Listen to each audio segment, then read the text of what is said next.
Ang mundo ngayon ay nabighani sa mga kababalaghan mula sa ibang mundo. Ang mga pelikula, literatura at mga palabas ay ipinagdiriwang ang madilim na bahagi na ipinapakita ang mga masamang espiritu bilang malalakas at hindi matitinag. Ngunit nais kong ibahagi sa inyo ang katotohanan ito. Wala ni isang masamang nilalang mula sa kailaliman ng impyerno. Walang masamang puwersa, walang masamang presensya ang makakatagal sa kapangyarihan na matatagpuan sa pangalan ni Hesukristo. Malinaw na ipinapakita ng kasulatan na ang mga espiritual na laban ay hindi katang-isip na kwento. Nangyayari ito araw-araw. Marami sa inyo ang nakaranas nito ng personal, ang mabigat na atmosfera sa inyong bahay, ang patuloy na stress, ang misteryosong takot na lumalabas tuwing gabi. Napanood ninyo ang laban na ito sa loob ng inyong pamilya na nakakaapekto sa inyong mga anak at mga iniisip. Ang mental na kalungkutan, pang-aabuso sa droga, nakakatakot na mga panaginip, biglaang karamdaman. Hindi ito mga random na kaganapan.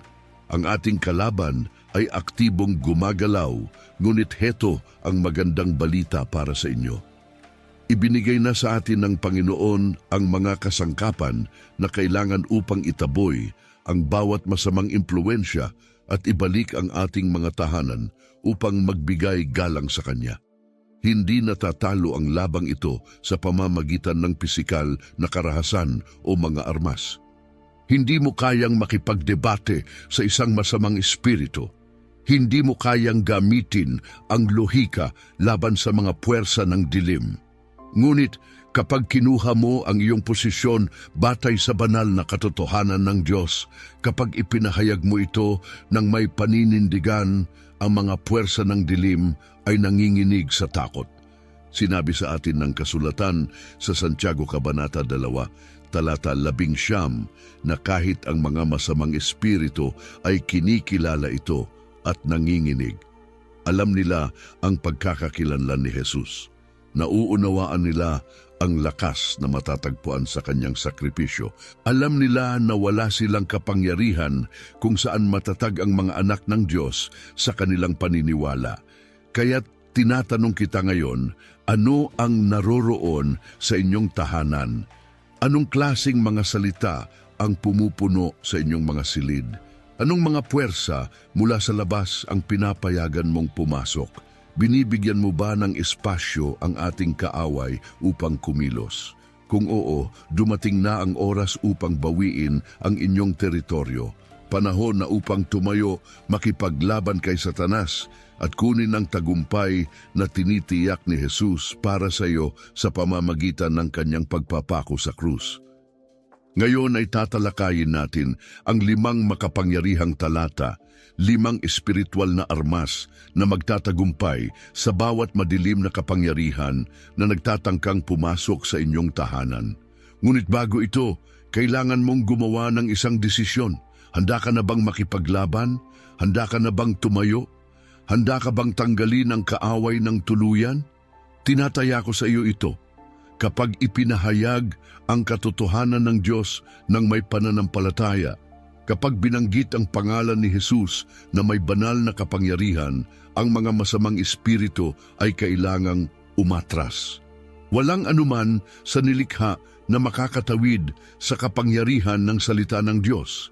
Ang parehong tinig na lumikha ng universo, ang parehong tinig na naghati ng mga tubig, ang parehong tinig na nagbabalik buhay sa mga patay, mananatili itong buhay at epektibo ngayon. At ito ang sinasabi ko sa inyo, mga mananampalataya, kapag binanggit ang salitang iyon, ang mga demonyo ay kailangang tumakas. Mas marami pa sa mga Kristiyano ang namumuhay na parang wala silang magawa laban sa kanilang kalaban. Dumadaan sila sa buhay na parang talunan, dala ang bigat ng takot, pinapalakas ng alalahanin, nahulog sa walang katapusang mga pattern ng kasalanan at espiritual na pang-aapi. Ngunit hindi ito ang buhay na itinakda ng Diyos para sa iyo. Mas gusto ng dyablo ang iyong katahimikan dahil nauunawaan niyang sa sandaling magsalita ka at ipahayag ang mga garantiya ng Diyos, maghihiwalay ang kanyang pagkakahawak sa iyong tahanan. Isipin si Jesus sa disyerto. Nang lumapit si Satanas upang subukin siya, hindi nakipagdebat si Jesus o nagpasya na makipag-usap sa dyablo. Binanggit niya ang kasulatan. Sinabi ng mga kasulatan ay naging kanyang armas. Sinubukan ng dyablo ng 3 magkakaibang paraan, ngunit bawat pagkakataon tinalo siya ng salita ng Diyos. Kung ang sariling anak ng Diyos ay nakipaglaban sa kaaway gamit ang mga talata mula sa Biblia, hindi ba't nararapat lang na gawin natin ang parehong bagay? Ang ilan sa inyo ay humihiling ng breakthrough para sa inyong mga tahanan. Hinahanap ninyo ang kapayapaan, pagpapagaling at kalayaan. Ngunit heto ang tanong ko, anong mga deklarasyon ang ginagawa mo para sa iyong bahay? Binubusog mo ba ang iyong tahanan ng kapangyarihan ng salita ng Diyos? O pinapayagan mong pumasok ang mga salitang puno ng hindi katiyakan, takot at pesimismo? Dahil ang iyong mga deklarasyon sa iyong tahanan ay may bigat, sinabi sa Kawikaan 18:21, ang mga salita ay may kapangyarihang magbigay buhay o kamatayan. Maaari mong piliing magsalita ng buhay o maaari mong piliing magsalita ng kamatayan. Maaari mong punuin ang iyong tahanan ng presensya ng Diyos o sa pamamagitan ng iyong mga salita, maaari mong bigyan ng pagkakataon ng kaaway. Kaya't ngayon ay tinatanong kita, ano ang iyong ipinapahayag? Kapag ang kaaway ay bumubulong ng mga kasinungalingan, tinutumbasan mo ba ito ng katotohanan? Kapag ang takot ay lumapit, umaasa ka ba sa mga pangako ng Diyos? Dahil kapag binanggit mo ang kanyang salita ng malakas, hindi makakaya ng kaaway na manatili. Ngayong gabi, babasahin natin ang mga kasulatan na nagpapalayas sa mga demonyo. Bubusugin natin ang ating mga tahanan ng salita ng Diyos. At kapag ginawa natin ito, tinataya ko sa iyo na ang mga espiritual na kuta ay babagsak, mawawala ang kadiliman at darating ang kalayaan. Pansinin ang katotohanan ito. Hindi natatakot ang dyablo sa iyong personal na mga iniisip. Hindi siya natatakot sa iyong mga damdamin.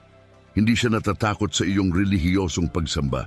Ngunit siya ay takot na takot sa salita ng Diyos. Bakit? Dahil ang kasulatan ay hindi lamang mga teksto sa mga pahina. Ito ay buhay. Ito ay kumikilos, ito ay nagsisilbing sandata sa laban. Sinabi sa Hebreo 4:12, ang salita ng Diyos ay buhay at aktibo, mas matalim kaysa sa kahit na anong 2 talim na espada na umaabot hanggang sa paghati ng kaluluwa at espiritu, ng buto at utak. Tinutukoy nito ang mga iniisip at layunin ng puso. Hayaan mong tumagos ang katotohanan ito sa iyong pag-unawa. Ang Biblia ay hindi simpleng talaan ng kasaysayan. Ito ang tinig ng Diyos sa nakasulat na anyo. Kapag binanggit mo ito, tumutugon ang langit at ang impyerno ay nanginginig. Naalala mo ba sa Ebanghelyo ni Mateo nang hinarap ni Jesus ang mga demonyong puwersa? Nakiusap sila sa kanya na nagsasabi, dumating ka na ba upang kami pahirapan bago ang itinakdang panahon? Mateo 8:29, naunawaan nila na limitado ang kanilang oras. Napagtanto nila na wala silang lakas laban sa kanya. At heto ang kamanghamanghang bahagi, ang parehong Jesus ang nagpasabog ng takot sa mga demonyo ay siya ring Jesus na nananahan sa iyo. Kaya tinatanong kita, kung nanginginig ang Satanas sa salita ng Diyos, bakit maraming Kristiyano ang nananatiling tahimik? Marami sa inyo ang nakikipaglaban sa mga madilim na espiritual na puwersa sa inyong tahanan nang hindi man lang nila ito nare-recognize. Nararamdaman ninyo ang isang hindi maipaliwanag na bigat na humahapil. Patuloy kayong nakikipaglaban sa stress, inis at kaguluhan sa loob ng inyong pamilya. Ang inyong mga anak ay tila hindi mapakali, matigas ang ulo at nagkakaroon ng problema sa pagtulog. Ngunit sa halip na makipaglaban gamit ang kasulatan, sinusubukan ninyong lumaban gamit ang inyong sariling lakas. Pakinggan ninyo ito, pamilya sa simbahan. Hindi tumatakbo ang dyablo dahil sa inyong mga damdamin. Tumatalikod siya dahil sa salita ng Diyos. Kapag ipinahayag mo ang Santiago 4:7, kaya't magpasakop kayo sa Diyos, tumayo laban sa dyablo at siya'y tatakas mula sa inyo. Hindi lamang ito isang motibasyon, ito ay isang banal na utos na hindi kayang tutulan ng mga masamang espiritu. Kapag ipinahayag mo ang isang Juan 4:4, ang nananahan sa akin ay higit kaysa sa nananahan sa mundo, hindi ka lamang nagbabanggit ng kasulatan. Pinapaalala mo kay Satanas ang kanyang matinding pagkatalo. Marami sa inyo ang nananawagan ng kalayaan, ngunit ipinapahayag ng Diyos, ibinigay ko na sa inyo ang armas. Gamitin ito, magsalita at ipahayag ang salita. Maglakbay sa inyong tahanan at magsalita ng kasulatan para sa inyong mga mahal sa buhay. Kunin ang kapangyarihan sa pamamagitan ng autoridad ni Jesus at panoorin kung paano umatras ang kadiliman. Hindi natatakot si Satanas sa isang tahimik na Kristiyano, ngunit kapag ang isang mananampalataya ay gumagamit ng salita ng Diyos, nauunawaan niya na ang kanyang pagkatalo ay tiyak. Hayaan kong ibahagi ang isang mahalagang bagay sa inyo ngayon.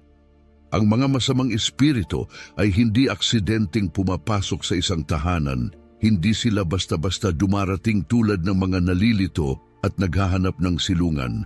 Nakakapasok sila lamang kapag binigyan sila ng pag-access.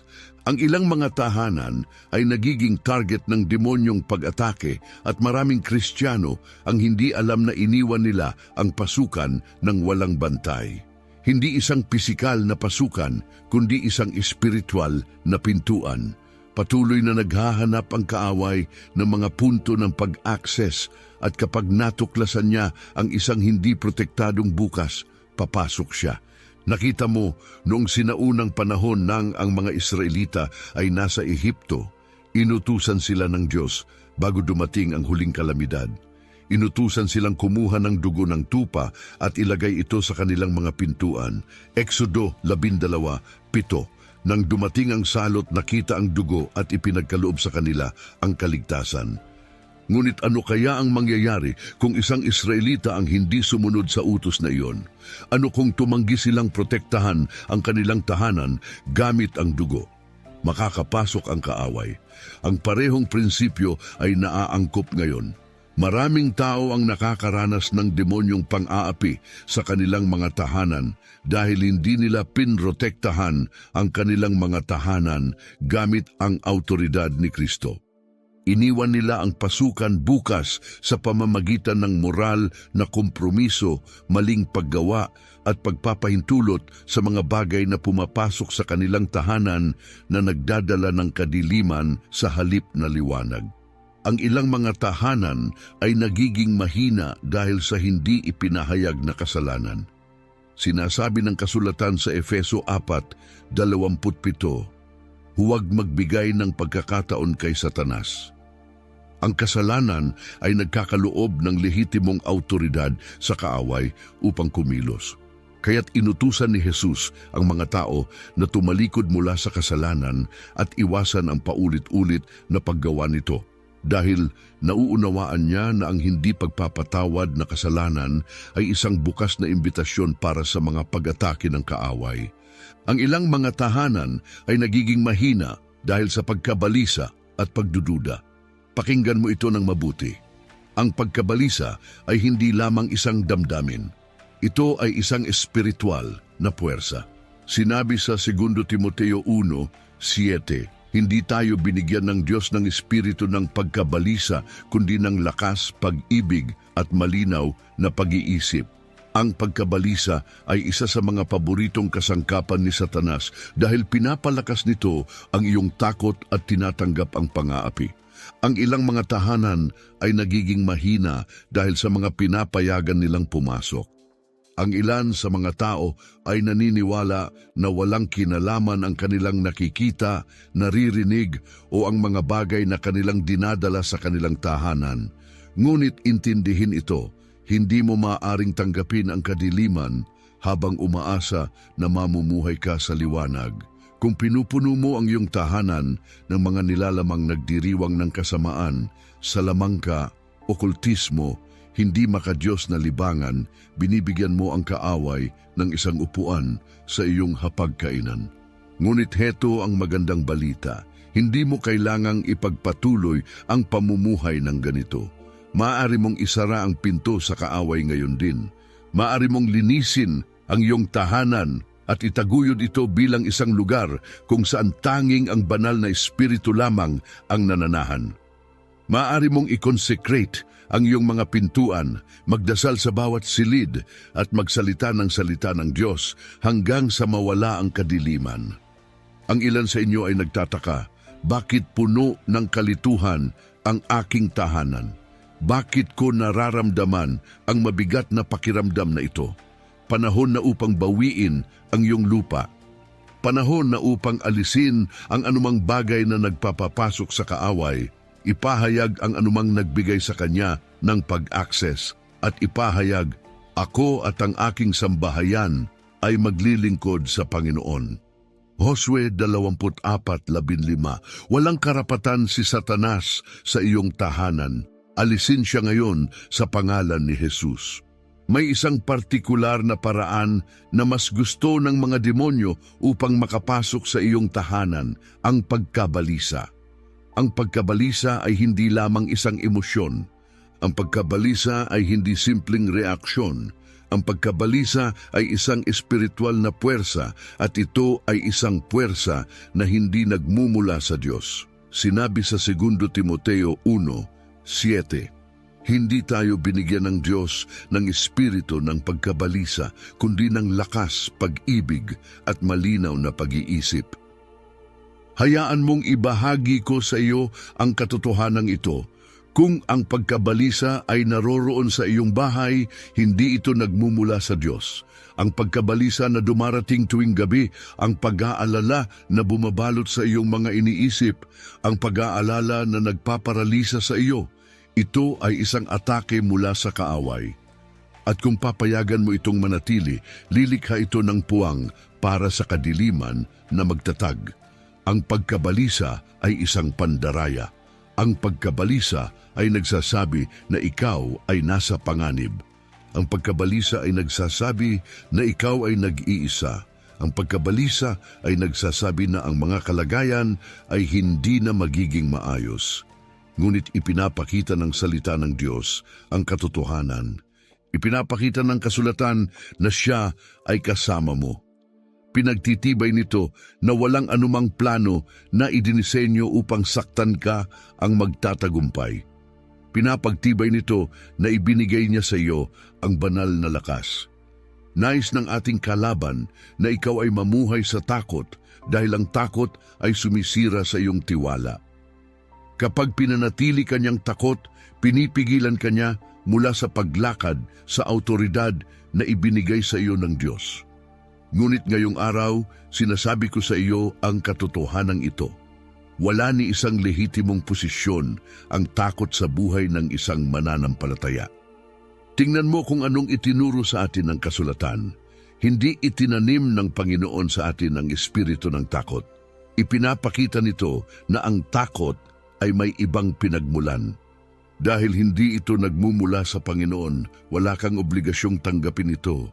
Ibinigay niya sa atin ang banal na lakas. Hindi ka walang depensa. Nananahan sa iyo ang kapangyarihan ng banal na espiritu. Ibinigay niya sa atin ang banal na pag-ibig. Hindi kayang magtagumpay ang takot sa mga pusong puno ng perpektong pag-ibig ng Panginoon. Ang perpektong pag-ibig ay nagpapalayas ng takot. Itinuturo ito sa unang Juan, 4:18. Ibinigay niya sa atin ang mental na katatagan. Ang takot ay nagtatangkang maghasik ng kaguluhan, ngunit ang Panginoon ay nagbibigay sa iyo ng pagkaunawa, kalmado at pananaw. Marami sa inyo ang matagal nang nakikipaglaban sa takot sa loob ng inyong tahanan. Ang mga bangungot ay patuloy na nagpapahirap sa inyo. Ang inyong mga anak ay nagigising na natatakot. Nararamdaman ninyo ang espiritual na bigat sa paligid ninyo. Dumating na ang oras upang igiit ang autoridad. Tumayo sa loob ng inyong tahanan at malakas na ipahayag ang 2 Timoteo 1:7. Ipadeklara, wala kang banal na pinagmulan at walang pahintulot na manatili dito. Papalayas ko kayo gamit ang autoridad ni Jesus.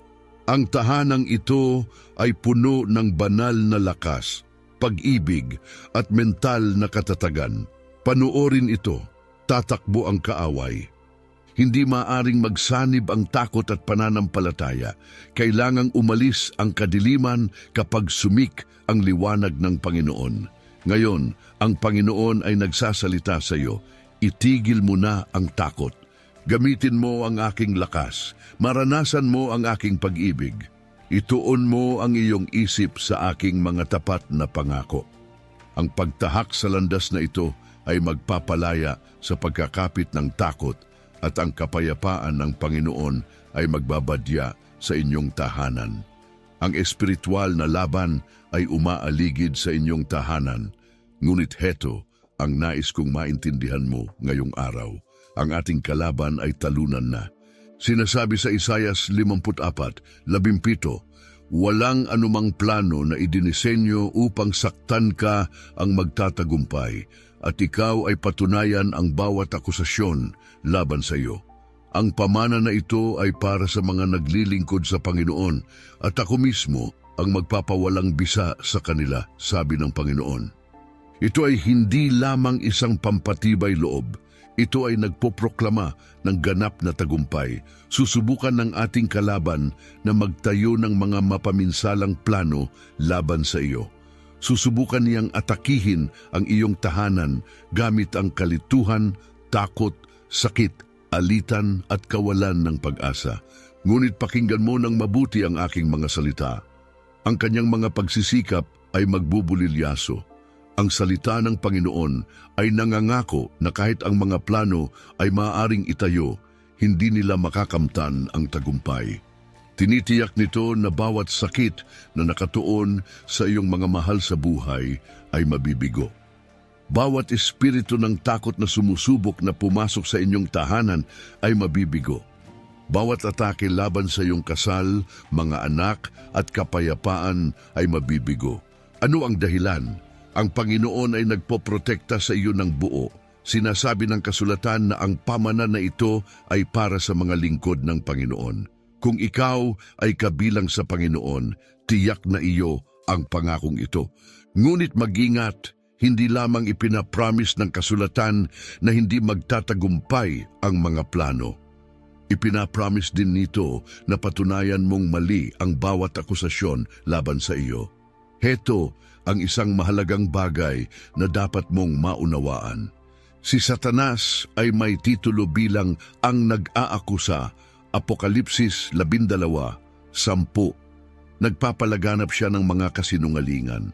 Nagiiwan siya ng mga pagdududa. Sinusubukan niyang kumbinsihin ka na ikaw ay mahina, na ang kalayaan ay hindi darating, na ang iyong mga dasal ay walang kabuluhan. Ngunit ano ang tunay na sinasabi ng Biblia? Patunayan mong mali siya. Ibig sabihin nito, hindi ka dapat manahimik habang naririnig ang mga kasinungalingan ng ating kalaban. Harapin mo sila ng direkta, magsalita ng malakas at ipahayag. Satanas, ikaw ay nagkakalat ng pandaraya. Walang anumang plano na idinisenyo upang saktan ako ang magtatagumpay. Ang dugo ni Jesus ay sumasaklaw sa aking tahanan. Ang mga mahal ko sa buhay ay kabilang sa Panginoon. Ang ilan sa inyo ay naranasan ang mga atake at nagtatanong kung kailan darating ang ginhawa. Ngayong gabi ay ang sandali ng iyong pag-angkin sa pangakong ito. Ngayong gabi ay ang sandali ng iyong pagkawasak sa bawat demonyong estratehiya laban sa iyong tahanan. Ngayong gabi ay ang sandali ng iyong malakas na pagsasabi, ito ay nagtatapos ngayon. Kapag ipinahayag mo ang Isaias 54:17 sa buong iyong tahanan, ang ating kalaban ay kailangang umatras kaagad. Ang kanyang mga inihagis na mga palaso ay tatama sa lupa. Ang kanyang mga nakahandang patibong ay magpapalpak. Hindi ka lumalaban upang manalo ng tagumpay. Lumalaban ka dahil ang tagumpay ay iyon na. Ang laban ay natapos na noon pa. Tumayo ng may kumpiyansa, ipahayag ang kasulatan na ito at panoorin ang bawat plano ng kaaway na bumagsak ng buo. Isang partikular na talata ang nagpapalayas sa mga demonyo ng may matinding takot. Santiago 4:7. Kaya't magpasakop kayo sa Diyos. Tumayo laban kay Satanas at siya'y tatakas mula sa inyo. Makinig kayong mabuti, hindi ito isang suhestyon. Ito ay kumakatawan sa plano ng langit para sa ganap na tagumpay. Maraming mananampalataya ang nakakaranas ng mga atake dahil hindi nila nauunawaan ang prinsipyong ito. Inaakala nilang ang pagpapabaya sa dyablo ay magpapalayo sa kanya. Naniniwala sila na ang pananatiling tahimik ay makakatulong sa kanila upang maiwasan ang pansin ng kaaway. Ngunit heto ang kailangan mong maintindihan. Hindi umaalis si Satanas ng kusa. Tumatalikod siya kapag nakaharap siya sa pagtutol. Ngayon, pag-aralan natin ang talatang ito ng mabuti. Una, magpasakop kayo sa Diyos. Dito nagkakamali ang marami sa mga mananampalataya. Nais nilang lumaban sa dyablo, ngunit tumatangging magpasakop sa Diyos. Ngunit maintindihan mo ito, hindi mo magagampanan ang autoridad laban sa kaaway kung hindi ka sumusunod sa pamumuno ni Kristo. Hayaan mong ipaliwanag ko ito. Isipin mo ang isang pulis na sumusubok hulihin ang isang lumalabag sa batas, ngunit tumatangging sundin ang mga regulasyon. Ang pulis na iyon ay walang tunay na autoridad. Ang parehong prinsipyo ay naaangkop sa mga espiritual na bagay. Hindi mo mararanasan ang tagumpay laban kay Satanas habang patuloy na nagmamatigas laban sa Diyos. Ang pagpapasakop ay nangangahulugang buo kang sumusuko. Ibig sabihin nito ay ang pagtutugma ng iyong buhay sa plano ng Diyos. Ibig sabihin nito ay ang pag-amin ng kasalanan, pagsunod sa kanyang mga tagubilin at pamumuhay sa ilalim ng kanyang pamumuno. Ang isang tahanang ganap na nagpapasakop sa Diyos ay nagiging kuta ng liwanag kung saan hindi makakapasok ang kadiliman. Ngayon ay pag-aralan natin ang ikalawang bahagi, tumindig laban kay Satanas. Ang salitang tumindig ay nagmula sa wika ng militar. Hindi ito nangangahulugang magbaling o magtiis. Ibig sabihin nito ay tumayo ka, itulak ang kaaway at makipaglaban. Dito nagsisimula ang espiritual na labanan.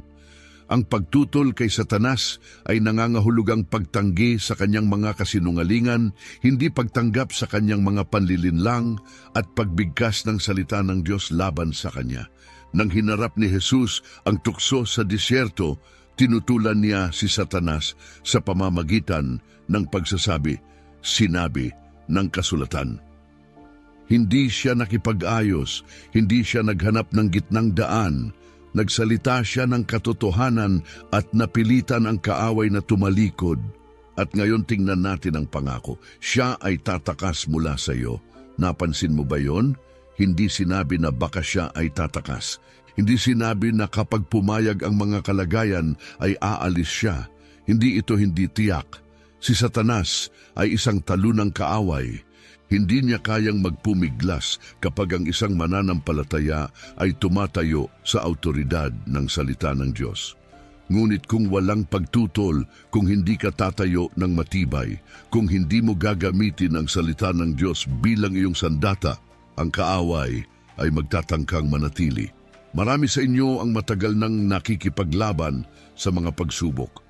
Pinahirapan kayo ng takot, alalahanin, alitan at pang-aapi sa loob ng inyong tahanan. Ngunit ngayon, ang Diyos ay nagbibigay sa inyo ng solusyon. Magpasakop sa Kanya. Tumindig laban sa kaaway at panoorin ang dyablo na tumakas. Dumating na ang oras upang igiit ang inyong posisyon. Dumating na ang oras upang itigil ang pagtanggap sa mga atake ng kaaway. Dumating na ang oras upang tumayo sa pananampalataya at ipahayag, ang dugo ni Jesus ay sumasaklaw sa akin, ang aking tahanan ay kabilang sa Panginoon. Satanas, wala kang kapangyarihan dito. Umalis ka sa pamamagitan ng autoridad ni Jesus. At kapag ginawa mo ito, tatakas ang diablo, mawawala ang kadiliman at ang presensya ng Diyos ay bubusog sa iyong tahanan. Ang Santiago 4:7 ay magiging iyong talata ng tagumpay. Ipadeklara ito, pagkatiwalaan ito, at panoorin ang kaaway na tumakas. Heto ang nais kong malaman mo ngayon. Kapag ang Diyos ang nagproprotektang sa iyong tahanan, walang demonyo ang makakapasok. Sinabi sa awit 71:10, walang kasamaan na darating sa iyo, walang salot na lalapit sa iyong tahanan. Ito ay isang makapangyarihang pangako. Ito ay isang katiyakan mula sa langit na kapag ikaw ay nananatili sa ilalim ng proteksyon ng makapangyarihan, ang iyong tahanan ay mananatiling ligtas. Ngunit mag-ingat, ang pangakong ito ay hindi pangkalahatan. Ito ay para lamang sa mga naninirahan sa lihim na lugar ng kataas-taasan, awit 71, unang talata. Ito ay para sa mga hindi lamang tumatawag sa Diyos sa oras ng krisis, kundi yaong mga patuloy na naglalakbay kasama siya. Ang mga naninirahan sa ilalim ng kanyang proteksyon, ang mga nagtitiwala sa kanyang karakter, ang mga nagpoproklama, ang Panginoon ay aking kanlungan at kuta. Kapag ginawang lugar ng paninirahan ng Diyos, walang kasamaan ang makakapasok sa iyong tahanan. Ibig sabihin nito, walang demonyong atake ang makakapasok sa iyong pintuan. Walang espiritu ng takot, pang-aapi o salamangka ang makakapanatili sa iyong tahanan. Walang kalamidad, walang karamdaman, walang sumpa ang makakapagpatibay sa iyong pamilya. Marami sa inyo ang nakararamdam ng kadiliman sa inyong tahanan. Nararamdaman ninyo ang pang-aapi, takot o mga hindi pangkaraniwang pagkaabala sa espiritual na kapaligiran. Dumating na ang oras upang ipatupad ang salita ng Diyos. Maglakbay sa buong iyong tahanan at ipahayag, walang kasamaan na darating sa akin, walang kalamidad na lalapit sa aking tahanan. Nang ang mga Israelita ay nanirahan sa Ehipto, ang dugo ng tupa sa kanilang mga pintuan ay nagpagaan ng salot na dumating. Exodo 12:23. At ngayon, ang dugo ni Jesus ay nagsisilbing iyong proteksyon. Ang kanyang salita ang nagiging iyong kalasag. Ang awit 71 ay nagsisilbing iyong deklarasyon ng proteksyon. Kung ikaw ay nakakaranas ng mga atake sa iyong tahanan, dumating na ang oras upang kunin ang kontrol. Magdasal sa iyong mga pintuan, mga bintana at mga silid. Ipadeklara ang awit 71, 10 para sa iyong mga mahal sa buhay. Ipahayag sa kaaway na wala siyang lugar dito. At kapag ginawa mo ito, ang bawat maruming espiritu, bawat kapangyarihan ng demonyo, at bawat gawa ng kadiliman ay kailangang umalis. Ang iyong tahanan ay kabilang sa Panginoon, at kapag nananahan ng Diyos sa iyong tahanan, hindi maaaring manatili ang masama. Pakinggan mo ang sinasabi ko sa iyo ngayon. Hindi ka mahina at hindi ka walang magawa. Kung ikaw ay kabilang kay Kristo, natamo mo ang autoridad laban sa bawat demonyo, bawat maruming espiritu at bawat madilim na puwersa na sumusubok pumasok sa iyong tahanan. Sinabi sa Lucas 10:11, tingnan ninyo, binigyan ko kayo ng kapangyarihan na durugin ng mga ahas at mga alakdan at kapangyarihan laban sa lahat ng lakas ng kaaway, at wala kayong mararanasang anuman na makakasama sa inyo. Nauunawaan mo ba kung ano ang ibig sabihin nito? Hindi lang ito isang nakapapawi na konsepto. Ito ay isang deklarasyon ng labanan. Personal na ibinigay ni Jesus sa kanyang mga disipulo ang dominyo laban sa kaaway. Ibig sabihin nito, hindi mo kailangang mamuhay sa takot, hindi mo kailangang tanggapin ang mga panghihimasok ng demonyo, at hindi mo kailangang tiisin ang bigat ng mga atake ng diablo. Nais ng kaaway na maniwala ka na ikaw ay walang depensa.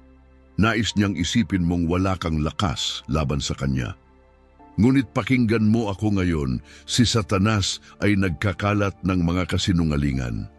Itinuturo ng kasulatan na ikaw ay binigyan ng lakas upang durugin ang mga gawa ng kaaway, hindi upang tumakas mula sa kanila, hindi upang magtago mula sa kanila, kundi upang durugin sila sa ilalim ng iyong mga paa. Marami sa inyo ang nakakaranas ng pang-aapi sa inyong tahanan, mga hindi pangkaraniwang disturbance, nakakatakot na mga panaginip, stress, kaguluhan at takot. Ngunit hindi mo kailangang magpatuloy sa ganitong kalagayan. Mayroon kang karapatan na tumayo at utusan ng bawat demonyo na umalis gamit ang autoridad ni Jesus. Heto ang isang mahalagang bagay na dapat mong maunawaan. Ang mga demonyo ay tumutugon sa autoridad. Hindi sila tumutugon sa mga damdamin. Hindi sila tumutugon sa takot. Tumutugon sila sa pangalan ni Jesus na binibigkas ng may paninindigan. Nang si Jesus ay nabubuhay sa lupa, ang mga demonyo ay nanginginig sa harap niya. Nakiusap sila na huwag silang palayasin. At ngayon, ang parehong Jesus ay nananahan sa iyo. Ibig sabihin nito, kapag inutusan mo ang kaaway na umalis, hindi siya makakapili kundi tumakas. Ngunit maintindihan mo ito, ang autoridad ay nangangailangan ng aksyon. Kung ang isang alagad ng batas ay tumangging ipatupad ang mga regulasyon, ang mga lumalabag sa batas ay magpapakita ng kalayaan. Ganon din, kung ang isang mananampalataya ay tumangging gamitin ang autoridad na ibinigay ni Kristo, ang kaaway ay magtatangkang kumilos ng walang hadlang. Ngayon, tinuturo sa iyo ng Diyos na kunin ang kontrol ng iyong tahanan. Maglakbay sa bawat silid at ipahayag na tamo ko ang lakas laban sa kaaway. Lahat ng maruming espiritu, bawat kapangyarihan ng demonyo, umalis kayo sa pamamagitan ng autoridad ni Jesus. I-consecrate ang iyong tahanan, takpan ang iyong mga mahal sa buhay sa panalangin, at manatili sa Lucas 10:19, dahil kapag naunawaan mo ang iyong autoridad, mawawala ang lakas ng kaaway. Heto ang nais kong malaman mo ngayon, hindi mo kailangang payagan ang mga demonyo na makapasok sa iyong tahanan, mayroon kang lakas upang itaboy sila. Sinabi sa Mateo 18:18, tinutukoy ko sa inyo, anuman ang inyong pigilan sa lupa ay pipigilan sa langit, at anuman ang inyong pakawalan sa lupa ay pakakawalan sa langit. Hindi lang ito maginhawang mga salita, ito ay kumakatawan sa espiritual na batas. Ipinaliwanag ni Jesus na tayo ay binigyan ng autoridad upang pigilan ang mga madilim na puwersa at pakawalan ang lakas ng langit sa ating tahanan. Ibig sabihin nito, maaari mong pigilan ang bawat kapangyarihan ng demonyo na sumusubok na umatake sa iyong mga mahal sa buhay. Maaari mong pigilan ang espiritu ng takot, kawalan ng pag-asa, kaguluhan at alitan. Maaari mong pigilan ang mga plano ng kaaway bago nila itaguyod ang kanilang sarili. At hindi mo lang pipigilan ang kaaway, pakakawalan mo ang lakas ng Diyos sa iyong tahanan. Pakakawalan mo ang kapayapaan, pakakawalan mo ang kaligayahan, pakakawalan mo ang proteksyon, pagpapagaling at ang presensya ng Diyos. Ngunit pakinggan mong mabuti, ang pagpapigil at pagpapalaya ay nangangailangan ng iyong mga salita. Hindi mo lang ito dapat isipin, kailangan mong sabihin ito. Marami sa inyo ang matagal nang tinatanggap ang mga panghihimasok ng demonyo sa inyong tahanan. Mga hindi pangkaraniwang disturbance, nakakatakot na panaginip, stress, hindi maipaliwanag na bigat. Nararamdaman ninyo ito, ngunit hindi ninyo tinutulan. Dumating na ang oras upang magsalita at kunin ang kontrol. Maglakbay sa buong iyong tahanan at ipahayag, sa pamamagitan ng autoridad ni Jesus, pipigilan ko ang bawat maruming espiritu sa tahanang ito. Pipigilan ko ang takot, kaguluhan at anumang hindi mula sa Diyos, at pakakawalan ko ang presensya ng banal na espiritu, kapayapaan ng Diyos at lakas ng langit sa lugar na ito. At kapag ginawa mo ito, magbabago ang kapaligiran, ang kadiliman ay tatakas at ang presensya ng Diyos ay bubusog sa iyong tahanan. Ang Mateo 18:18 ay magiging iyong espiritual na kasangkapan. Gamitin ito upang isara ang pinto kay Satanas at buksan ang pintuan para sa langit. Ngunit pakinggan mong mabuti, ang iyong labanan ay hindi laban sa mga tao. Hindi ito laban sa iyong asawa, iyong mga anak, iyong mga kasamahan sa trabaho, o iyong mga kapitbahay. Ang aktwal na labanan ay nangyayari sa espiritual na dimensyon.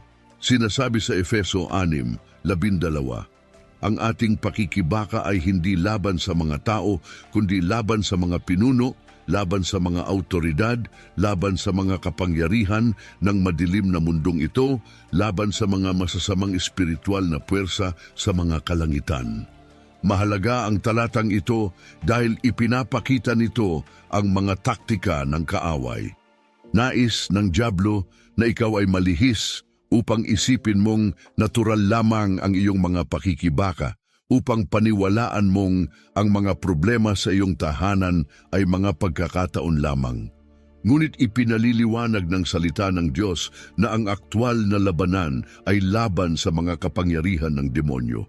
Marami sa inyo ang nakakaranas ng patuloy na alitan sa inyong tahanan, mga pagtatalo, pagkakahiwalay, hindi pagkakaintindihan. Inaakala ninyo na ito ay simpleng hindi pagkakasundo. Ngunit mas malalim pa kaysa doon. Ang kaaway ay mahilig magdulot ng alitan dahil ang isang pamilyang magkakahiwalay ay hindi kayang magtagumpay. Marcos 3:25.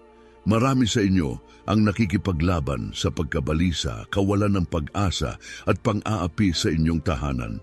Sinubukan ninyo na ang lahat, mga aklat ukol sa pagpapabuti ng sarili, therapy, gamot, ngunit wala ni isa sa mga ito ang tila epektibo. Bakit? Dahil ito ay isang espiritual na labanan na nangangailangan ng espiritual na mga armas. Sinasabi sa Efeso 6:12, gumising. Kilalanin na ang inyong kinakaharap ay higit pa sa mga natural na problema. Ito ay isang espiritual na atake. At kung ito ay espiritual, nangangahulugang kailangang tugunan ito gamit ang espiritual na mga armas. Ang salita ng Diyos. Ipinahayag ang mga kasulatan sa buong inyong tahanan. Ipahayag ang mga garantiya ng Diyos, panalangin at pag-aayuno. Ito ang mga armas na sumisira sa mga kuta at nagtataboy ng mga demonyo, ang dugo ni Jesus. Protektahan ang iyong tahanan, ang iyong mga mahal sa buhay at ang iyong sarili gamit ang lakas ng kanyang dugo. Sa pamamagitan ng autoridad ni Jesus, kailangang tumakas ang mga demonyo sa pangalan ni Jesus kapag ito ay binanggit ng may paninindigan. Ang talatang ito ay hindi para takutin ka, ito ay para ihanda ka. Hindi ka iniwan ng Diyos na walang depensa. Sa katunayan, ilang talata pa lamang ang nakalipas. Ibinigay niya sa iyo ang buong baluti ng Diyos. Efeso 6:13-18. Ibig sabihin nito, hindi ka lumalaban upang makamit ang tagumpay. Lumalaban ka dahil ang tagumpay ay iyo na. Kaya't ngayon, tumayo at ipahayag, nakikilala ko ang tunay na kaaway. Hindi ako lumalaban sa mga tao. Lumalaban ako sa mga espiritual na kapangyarihan. At sa pamamagitan ng autoridad ni Jesus, ako ay nagtagumpay na. Kapag naunawaan mo ang Efeso 6:12, titigil ka sa paglaban sa mga maling laban. Ititigil mo ang pag-aaksaya ng enerhiya sa mga alitan at inis. Magsisimula ka ng manalangin, magdeklara at tumayo sa pananampalataya. At doon ay mawawala ang hawak ng kaaway. Mga kaibigan, ang labanan ay tunay, ngunit ang tagumpay ay napanalunan na. Maaring subukan ng kaaway na magdala ng takot, kaguluhan at kadiliman sa iyong tahanan. Ngunit natamo mo na ang salita ng Diyos, ang espada na tumatalas sa bawat kasinungalingan, bawat atake, bawat kuta ng demonyo. Ang 5 talatang ito ay hindi lamang mga teksto sa papel. Ang mga ito ay kumakatawan sa mga armas. Ang mga ito ay mga banal na kasangkapan na nagbubukas ng lakas ng langit at nagtataboy kay Satanas. 2 Timoteo 1 pahina 7 talata. Ang takot ay walang posisyon sa iyong tahanan. Ikaw ay may lakas, pag-ibig at mental na kalinawan. Isayas 54:17. Walang anumang plano laban sa iyo ang magtatagumpay. Bawat atake ay napanalunan na. Awit 91:10. Walang kasamaan na lalapit sa iyong tahanan. Ang iyong tahanan ay nasa ilalim ng banal na proteksyon. Lucas 10:11. Natamo mo ang autoridad laban sa bawat lakas ng demonyo. Kailangang tumakas ang kaaway. Mateo 18:18. Maaari mong pigilan ang mga gawa ng kadiliman at pakawalan ang lakas ng Diyos sa iyong mga mahal sa buhay. Ngunit maintindihan mo ito, ang mga talatang ito ay gumagana lamang kapag ito ay iyong inilapat. Hindi natatakot ang diablo sa isang Biblia na nakaupo sa iyong bookshelf. Natatakot siya sa isang Biblia na binanggit ng may pananampalataya. Dumating na ang oras upang tumayo. Dumating na ang oras upang lumaban pabalik. Maglakbay sa iyong tahanan ngayon at ipahayag ang mga kasulatang ito. I-consecrate ang iyong mga pasukan, magdasal para sa iyong mga anak, at bawiin ang espiritual na atmosfera ng iyong tahanan. Sabihin ito ng malakas, ako at ang aking sambahayan ay maglilingkod sa Panginoon. Josue 24:15. Walang autoridad ang kaaway sa isang tahanang tinakpan ng salita ng Diyos. Ngayong gabi, tiyakin ang iyong tahanan sa tagumpay.